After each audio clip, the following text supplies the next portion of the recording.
and welcome to Asase, a podcast that honors oral tradition and shines light on Ghanaian stories that are often untold or silenced. I'm your host, Michelle, and my pronouns are she and her.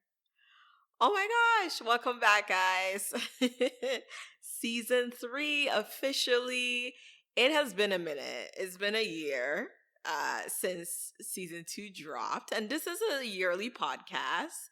So it's not like, I disappeared for a while, but, I'm back, season 3, and I'm super excited because this season's a little bit different than last season because it features a mixed bag of episodes. So we're exploring different topics, even different styles. Like today's episode is a solo episode, which I've never done.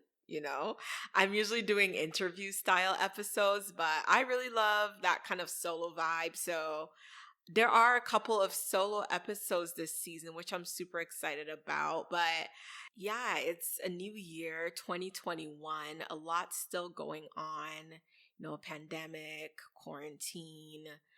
But, I'm really glad to be back. I'm glad to just, have this podcast, talk a bit more. A lot of things, different things have happened. And, the value of taking a break is, I just live, right? I get to have new experiences. I refresh my mind. I gain a lot of wisdom. And, I just feel rejuvenated and back, ready to be back on this podcast and talk about a bunch of different interesting topics. So yes, officially back for season 3. So let's run down the things. So first of all, I would love your support on this podcast, and there are 2 ways to support Asase. The first way is by sharing, share the links with your friends, your sister or brother, your sibling, your family members. Share it on social media. And when you share on Twitter or Instagram or even TikTok, yes, I'm there now, hashtag asasebapod, that's ASASEBAPOD. So yeah, share, amplify this podcast. Let's get it out there, So that's one way to support. The next way to support is by doing so monetarily. This is an independent podcast, and I am the sole creator, producer, editor, doer of all the things. So, I love this podcast, but, it's also labor, and it takes considerable amount of thinking, planning, work, effort, all of that goes into bringing you Asase. So if you are able to, you can support by donating via email transfer or by PayPal. And the email for that is asasebapod@gmail.com. And, obviously do it if you're only able to. Thank you so much for your support, guys. I appreciate it. Okay, so I touched on social media a bit. So Asase is on Twitter, on Instagram, on TikTok, as I mentioned. And that's where, I share things, I amplify other cultural workers, post the new episodes. And from time to time, I do a little kind of video situation, which I did on Instagram. I did like a Tuesday Talk video earlier on in the summer where I talked about different themes that I have went over in the podcast and just other stuff as well, other cool, interesting things. So definitely follow at asasebapod on Twitter, on Instagram, and on TikTok. Alrighty, so let us get into this episode. Oh, before that, let me not forget, transcripts for season 1 now available. So check the show notes to access them. One of my missions is to make our stories, our experiences as Ghanaians more accessible, because honestly, I'm sick of searching stuff about Ghanaian cultures and then like getting books or articles written by white men in the 70s or 60s. You know what I mean? So I think it's important to not only record our stories and do so within our oral tradition, but also it's important to have them be accessible. You know what I mean? So it's available. Season 1 transcripts, they're available. So if you go under each episode, wherever you're listening to the podcast, there is a direct link. I've also shared a link to season 1 in the show notes of this episode so that you can get a full view of the season. And then you click on whichever episode you're interested in, you'll see the transcripts. So yeah, I'm just really, really happy about that. And I'm also working on making transcripts for season 2. So I'll let you know when that is available. So yes, yay. I'm super, super excited about that. So that's something that I was working on, you know, starting from like the springtime and everything. So yes. Okay, now let us get into this episode.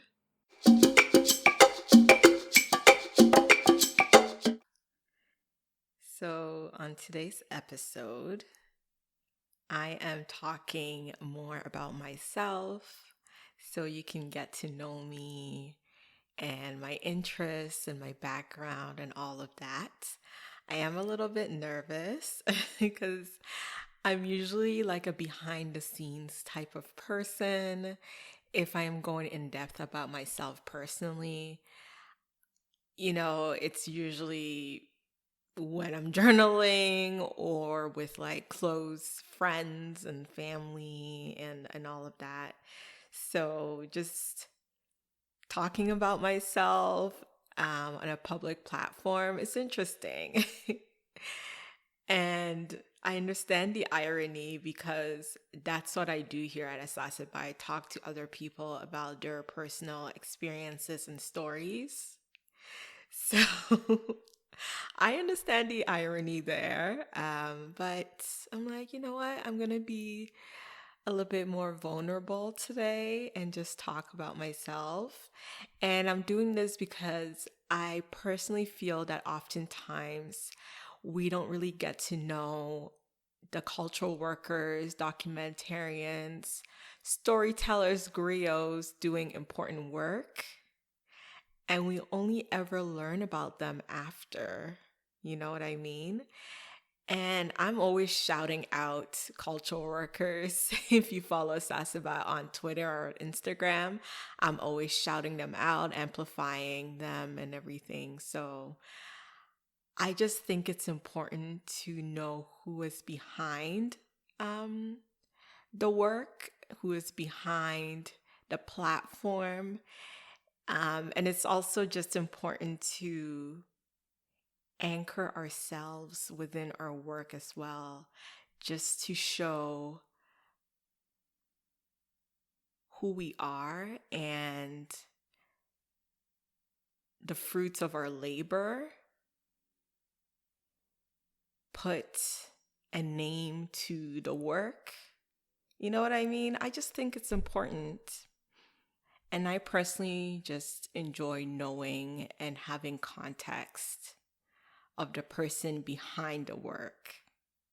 You know, when I am visiting a new site or just absorbing new work, new cultural work, I like to know who's behind it so that I can get like a full picture of the work and the production, you know? You know, like let's say I've been consuming the work of a Ghanaian cultural worker, or I assume it's Ghanaian cultural worker, and I go and I find out it's some white woman that lives in Pennsylvania. You know, I'm just joking, but you know, that's why I just like to know. And I also, as I said, I'm doing this as context so that the listeners, you guys listening, know, I guess, the context behind Asase and the types of topics that I produce and what's important to me. And also, I want to anchor myself within my own work and be visible in my work as well and in the things that I put out. And yeah, so I've struggled a bit with being visible on the internet as I've grown up. I mean, I am a millennial, grew up partly on the internet and stuff like that, but we all know how the internet can be, how people can be on social media. So it's made me a little bit hesitant with putting certain things out there as I get older. But I recognize that I can control what I put out there. I can put out things that really cement the fact that I am the one producing this type of work. This work is important to me. I'm passionate about it without going into nitty-gritty details of things that I'm not comfortable about going into. You know what I mean? So there is a balance there and a duality. But yeah, I do recognize it's important to be visible, you know? So yeah, let's get into this then. So, as you all know, my name is Michelle, and I'm the host, creator, and producer of Asase podcast. I started this podcast in 2019, and I actually have a short bonus episode, where I talk about my inspiration behind the podcast and why I started it. So you can listen to that little bonus episode if you kind of want to learn more. I live in Canada. I was born in Canada, and I'm Ghanaian Canadian. I lived in Ghana for several years. When I was a child, I actually went to primary school in Ghana, a little bit of primary school. So I feel like that really influenced the way that I see the world, my Ghanaian identity, and even the way that I approach different things within this podcast. Like, even though I was very young when I lived in Ghana, I remember a lot of things. I had a lot of experiences there, and it really shaped part of my childhood, I lived in Kumasi when I was there, which is where my family's from. My family's from a town near Kumasi. And that's where I was growing up, and it's interesting because I went to Ghana several years ago, and I hadn't been to Ghana in so long since I came to Canada, and everything was so different, because when I left first, the last time I was there prior to going back, let's say 6 years ago or so, I was a kid, right? So going back when I was like, when it was 6 years ago, it's like, wow, like these are some of the things that I remember, my childhood, this house, that house, this experience. It was like visiting,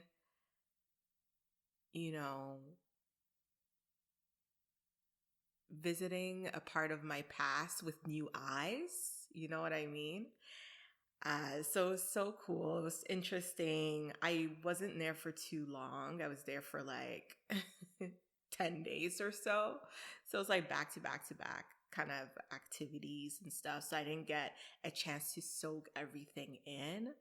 But while I was there, it was just really cool being there and seeing Ghana through new eyes, as an adult and everything. So it was interesting, definitely. So yeah, that's where I kind of, I live in Ontario. I said I'm Canadian. I live in Ontario currently. And I'm a lover of tech, history, culture, learning, creativity.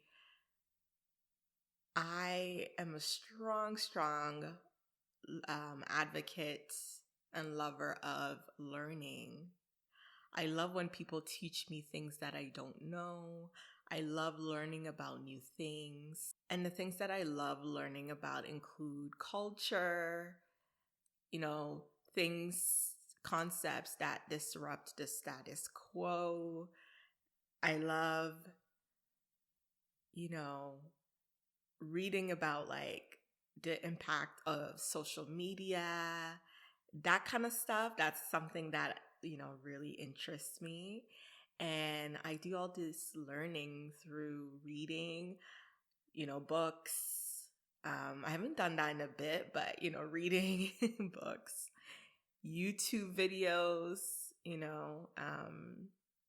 and I really love like how a lot of these video essays have increased throughout the last, several years and added this sort of visual component to learning and breaking down theory and connecting it with our everyday lived experiences. I love that. I pretty much grew up on the internet.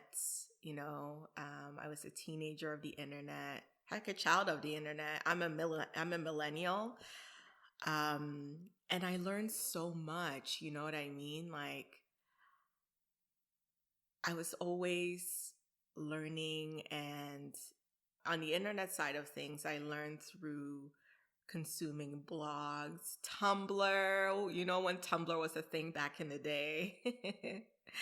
And, learning a lot of like womanist and Black feminist content, learning about that and learning how it connects and impacts the way that people approach Black women within the social media spaces. That's something that was so instrumental. I kind of awakened my consciousness through that and through people's blogs. You know what I mean? And then it carried on to podcasts. Like, I listen to a lot of podcasts by Black women and non-binary people. And some of the central themes are Black womanism, feminism, and pop culture, social media, that kind of stuff. So that really influences the way that I think and my outlook on the world as well. And as I mentioned, YouTube is also like a space that has really allowed me to learn a lot of things as well. And watching the videos of Gen Z, especially nowadays, it's so cool. Like, I love learning from different people, different age groups. We have Gen Z, millennials, of course, Gen Xers, who are I think the first set of people that I learned from on the internet. They were the ones that were writing blog posts and all of that stuff. They're the OGs. And of course, baby boomers who wrote a lot of like really seminal books that really resonates with me till this day. Yeah, and of course, season 2 of Asase, I interviewed a lot of different elders and older adults, and it was so cool learning from people within that age group as well, because I feel like the revolution, yes, the revolution is going to be intergenerational, and we need, our different areas of expertise as Gen Zs, millennials, Gen Xers, boomers. I'm sorry, it's boomers. I don't know if it's good to say boomers. The boomer generation. baby boomers. We need all of that to inform and create dialogue and communication that lead to our independent and collective liberation, you know?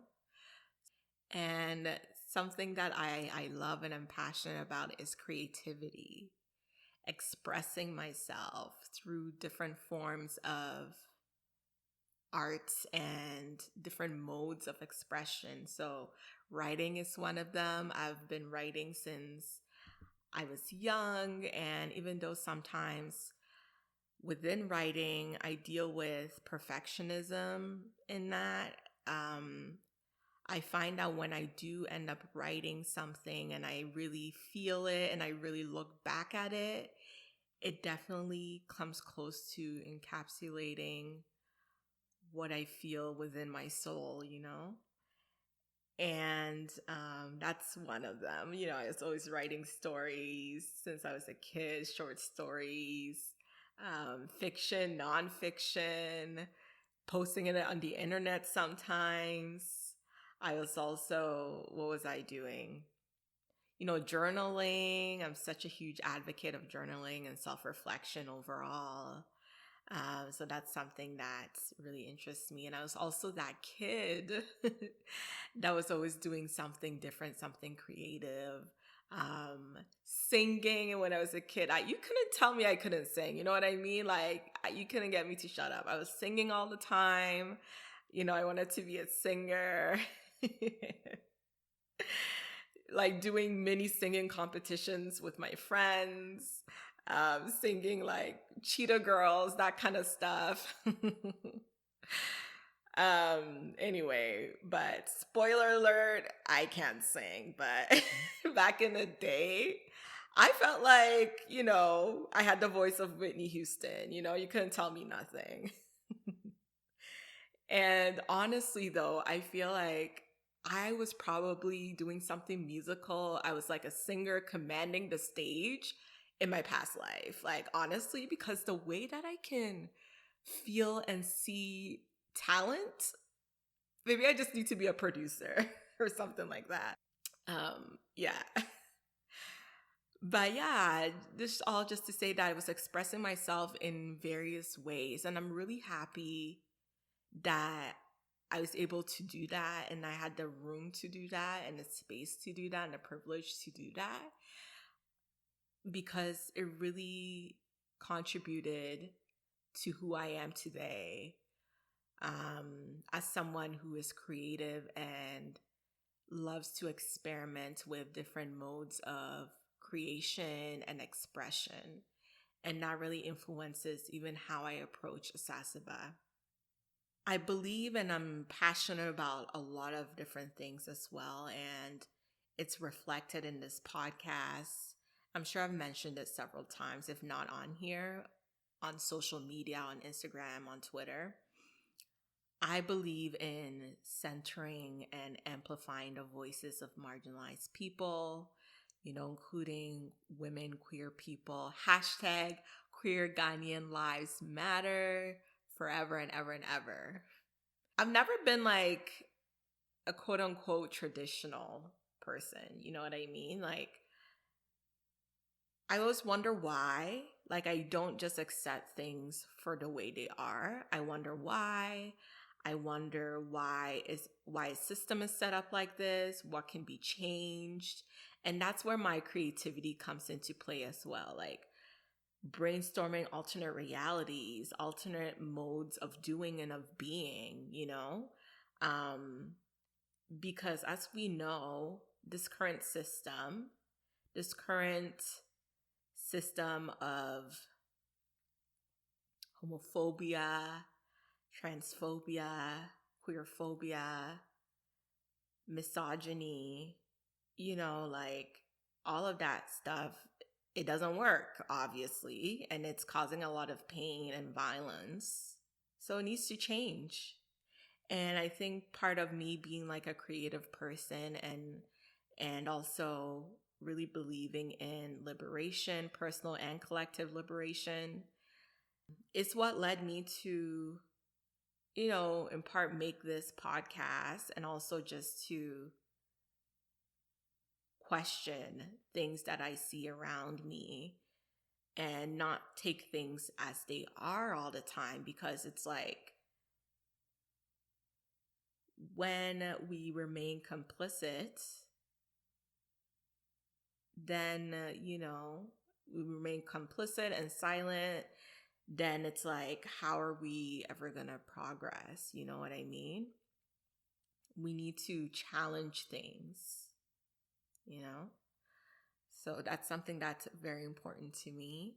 And I also believe in ancestral wisdom, guidance, and having respect for our traditional customs and beliefs. And I know I just said, like, I'm not a traditionalist, and I'm not, but in certain ways, in this context, I'm talking about like certain customs and beliefs. And even those, I do think like we should question certain things, right? Because there is also a thing about romanticizing the past, and when I say the past, I'm talking about pre-colonial modes of being and doing. We can't romanticize that either, you know what I mean? Because culture changes, things change, culture is not stagnant. And I think what makes it difficult is that a lot of us, we don't really know or have access to information about what we were doing pre-colonial times. So it can make it easy to romanticize that. It's like, let's go back to that before colonialism was entrenched in all facets of our lives. Like maybe things were easier, but we don't really know all of that. You know what I mean? So when I say that I believe in and have respect for traditional customs and beliefs, I guess I'm talking more about like, in a spiritual sense, but I also know that there's room to question and also be critical of certain things. So that's what I'll say for that. But yeah, I definitely believe in ancestral wisdom, elders, like consulting and talking with elders that we know and trust being the operative word here, the key word, because, as Ghanaians, we do come from a culture where elders are held to a certain regard, and, it's like, don't question elders, elders know and they're right, etc., etc. And, some elders are wrong. Some elders are perpetrating violent stuff. You know what I mean? So that's why I say the key word is talking with people, elders that we know and trust, and know that they have our best interests, etc., and also seeing and acknowledging that they're not perfect. They make mistakes. They're human. So seeing ourselves in them, and them seeing themselves in us, so that there's this like productive dialogue going on. And, I definitely believe in the principle of Sankofa in my life. And I definitely embrace learning from the past in order to inform our present and make changes to the future, or create a better future. And I try to kind of inject that within my work and the things that I do, and all of that stuff. And I guess some fun things. I mentioned books before. Like, I love learning, and one of the ways that I learn is through books. So Octavia Butler, like I've been reading a lot of Octavia Butler, especially when quarantine began. Everybody was suggesting Parable of the Sower and Parable of the Talent series.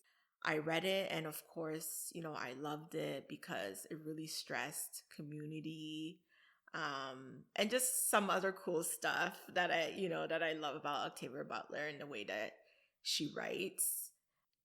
And it just really got me thinking about intentional communities and what it means. Because in the past, I used to call anything and everything a community. Like, for example, the Ghanaian community, the Black community. Like, we say that a lot. Like, and I understand what a lot of us mean when we say that. But for me, reading this book just caused me to be very critical about community and what it means to me. And now I just view it as like intentional. Are we a community if I don't know you? We've never met? Like, I view community as a foundation built upon a foundation of communication, love, reciprocity, respect, compassion. With that new definition in mind, I started thinking about the ways that I kind of throw the word community around. So yeah, thank you, Octavia Butler, for that. And I'm not saying that we can't feel affinity or, some sort of connection with people from our same cultural groups. That, and we can feel solidarity with people that are in our cultural groups or with people that we share like an identity with. We can definitely, and we can support people. But let's be very intentional about using the word community. At least I'm trying to be more intentional, you know what I mean? So that I can form more intentional relationships and communities that are two-sided. Yeah, what I'm saying is that this just helps me to be more intentional about the kinds of relationships and communities that I build and put my energy into, so that I'm not kind of in one-sided or parasocial relationships. You know what I mean? Especially when we talk about the internet and calling things community, when sometimes it's like we don't really know each other, we don't have a foundation, this is just kind of one-sided interactions, you know what I mean? So I think we should be very, very, very intentional about that. So that's something I definitely believe.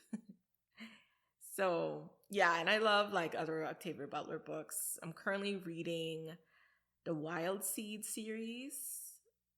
Another book that I really love is All About Love by Bell Hooks. Really good book. And when I was a kid, I'm just thinking randomly of like the types of books I read. I was reading like the Babysitter's Club, the Sweet Valley books, the Alice books. I was reading a lot of white books, y'all. That was before I got more access to Black books and all of that. But yeah, those were my childhood memories of what I was reading. And in terms of TV shows, it's ever changing. Currently, I'm just enjoying watching a lot of reality TV shows. Those like quote unquote love and dating reality shows. They're just fun to watch. And it's just good to sit down and relax and just watch some mess on TV sometimes, So yeah, I think, this was good. You know what I mean? And now another thing I guess I should add, what I call myself or how I see myself in terms of the work that I put out. I call myself a digital cultural worker now, or a cultural worker, because I believe like the type of work that I'm doing it is part of the culture. It impacts the culture.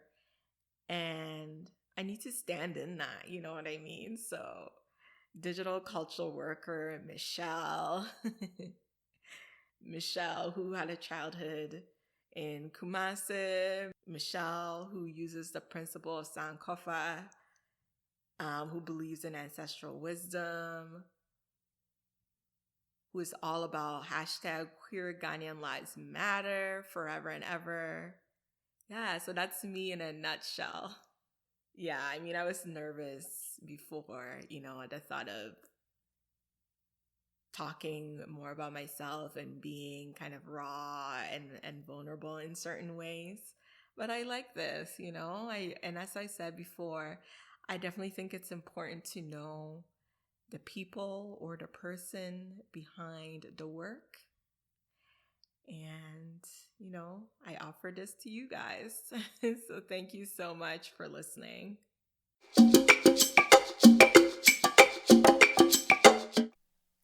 All right, again. So thank you so much for listening to this episode. I was a bit nervous in the beginning, as I said, but I feel good, and I feel happy that I'm sharing a bit about myself. Yeah. so so to keep up to date with Asase, follow on Instagram, Twitter, and TikTok at asasebapod. This show rather, drops every 2 weeks. So I will see you in 2 weeks' time. Bye.